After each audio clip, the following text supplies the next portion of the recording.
mean, every team's gonna have bigs, but yeah, with that lineup that they had, I mean, the bigs were banging pretty hard. They were struggling to keep up with you guys. Yeah, just run the effort and getting transition. Appreciate it, man. No problem. What's the biggest challenge playing under FIBA rules? The 14-second shot clock, just getting the shots up. Yeah, you got a lot of shots up in that time, so there was a lot of times I had to keep glancing up at the clock to see what the time. Because like on dead balls, it's like 14 seconds, I think, something like that, and you only get 8 seconds back. But besides everything else, it wasn't that bad. You feel like that's good prep now the shot clock is down in college basketball? Yeah, I think so. Because we get to work on more things, execute on more plays. So just making it go faster out there can make it slow it down here. We can get a better understanding.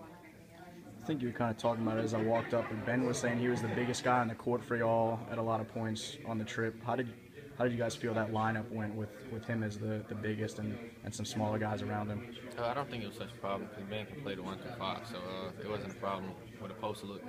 So with us running in transition, he can play either guard or big, so that was a big plus for it. So he can run in transition just like we can. So it kind of made it more lethal that we were all on the court with somebody like Ben. So you mentioned a little bit with that level of competition and having to play some of those type of lineups might mean for the season, but how beneficial is that trip going to prove once y'all get going again? Really beneficial because with the things that we did well out there, we know we can just keep on improving on those things, and the thing that we didn't do too well, we can come back and work on those things. So a lot of things were beneficial there. So, just going there, we took a lot of things from it, just seeing where we are as a team, so we can come back here and work on that.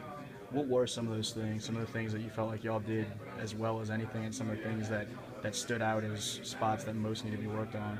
I think we have a lot of lethal scores. I think we have a score like that's no problem. We're a good defensive team. We just have to know just getting into our roles and everything.